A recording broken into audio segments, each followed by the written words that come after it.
So let's talk to you about the EOS model. It comprises of 6 components. What we're looking at here is we're making sure that you know and understand what your business is. EOS is not for a startup organisation.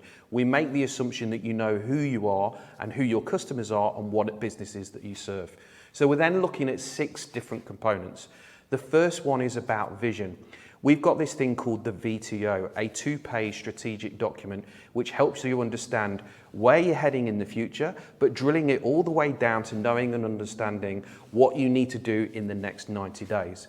This VTO has got 8 questions on it, and when you have those answered, you, your leadership team, and then your business have got real clarity in knowing who they are, who you are, and where you're heading.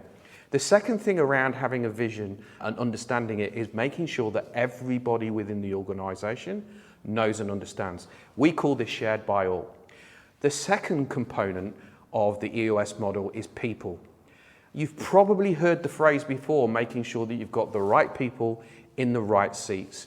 What we do here is a couple of things. We have this thing called the people analyzer. When we know and understand what your values are, we're looking at scoring everybody within the organisation to make sure that they're either a plus minus, or a minus. A plus means that they know and understand, and 90% of the time, they're living and breathing what that value is.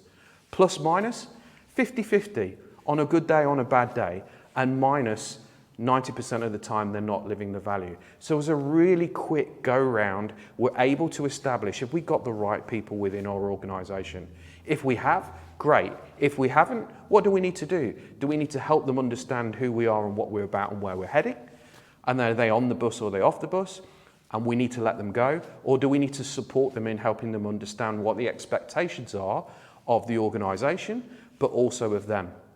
The second thing is that we're looking at making sure that within the organisation, we have what we call an accountability chart. So this isn't a typical organisational chart.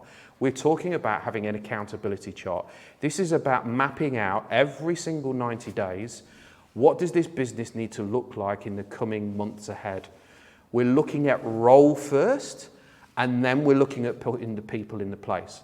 And we do this through a tool which we call GWC. Does somebody get it? Do they want it? And have they got the capacity and the capability to be able to do so? So again, we're using that scoring of plus minus, and minus to really begin to understand, have we got the right people in the right seats? Because it's really important that we all do the work that we're born to do. When you're sitting in a situation and you love getting up in the morning, the value that you bring to yourself, but also to the organisation you're working for, everybody is in a real great space. The third aspect of the model is data, or data, depending on where in the world you are.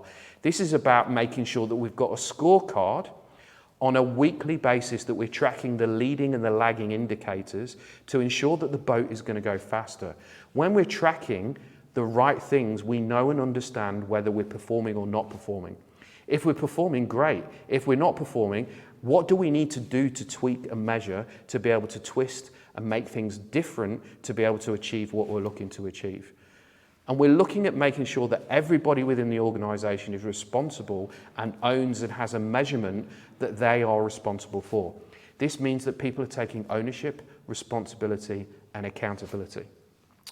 The fourth thing is about having issues. We've all got issues, but often we don't talk about it. And what begins to happen when we're utilising the EOS model within an organisation is 2 things. The first thing is we're creating an issues list, both on a weekly basis, but then also from a longer term perspective. So we're always building these issues, problems, or opportunities out. Once we've then got the issues, on a weekly basis, we do something called IDS. We identify what the issue is. Imagine an onion, and often the top layer is what we believe the issue is. But actually, by talking through and working through and discussing it, we peel away the layers and actually realise what we thought was the issue is actually something else. And we do that by discussing on a weekly basis. We're talking through and measuring the things that are the most important that we need to discuss. And by identifying the issues and then discussing them, we solve them. And when we solve them, One person within the team takes ownership and responsibility that by next week, an action or a to-do will have been completed on behalf of the team and the business. The fifth thing in the EOS model is process or process. Two things here. The first thing is about making sure that we've got them documented. Imagine within your organization, the fabric and the DNA of kind of, this is the way that it's done around here. So it's really a case of understanding what are the core processes that makes us different. We need to make them simplified. We need to make sure that they're really easy to follow, 1 to 4 pages. We need to make sure that it's followed by all. Every single person within the organization, wherever they sit, knows and understands this is the way that it's done around here. This is what makes us unique. This is what separates and makes us different to everybody else.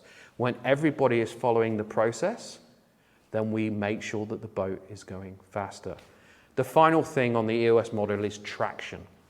And this is about 2 things. First and foremost, what are the rocks? What are the goals that we need to make sure that we achieve in the next 90 days? So we start with the leadership team and make sure that everybody's got 1 to 3. Less is more. When we know and understand the real key projects and goals that we need to achieve in the next 90 days, and we're reporting on them every single week, we get things done. The second thing is around meeting pulse. So this is sometimes what is different to other strategies that I've seen previously. What we have is we have what we call a level 10 meeting. We're looking at the data and the scorecard that we're looking at reporting on every single week. We're looking at those goals and objectives that we've set for the next 90 days. We're looking at the to-dos that we set from last week through the issues that we processed, and this is what we're doing on a weekly basis. Same day, same time, same place. Making sure that we're consistently checking in, first and foremost as a leadership team, and then are we on track or are we off track? If we're on track, great. If we're off track, let's discuss it. So we're making sure that we're having the right conversations with the right people at the right time. Once the leadership team are having the right conversations, what we're then looking at doing is to cascade those meetings down through the different functions within the organization. So nobody should be sitting in any more than 2 meetings a week. Imagine that. All of those meetings that you've been having have now just gone because you're able to ensure that the cascading of information is able to go down into the right meeting, but is also able to go up into the right meeting. This is about having highly effective meetings, ensuring that everybody is doing what they need to do when they need to do it within the right team. This allows us to get traction. This is the EOS model, and this is the foundations of what it's all about. If you want to know more, please click below. I'm Adam Harris, EOS Implementer. Bye for now.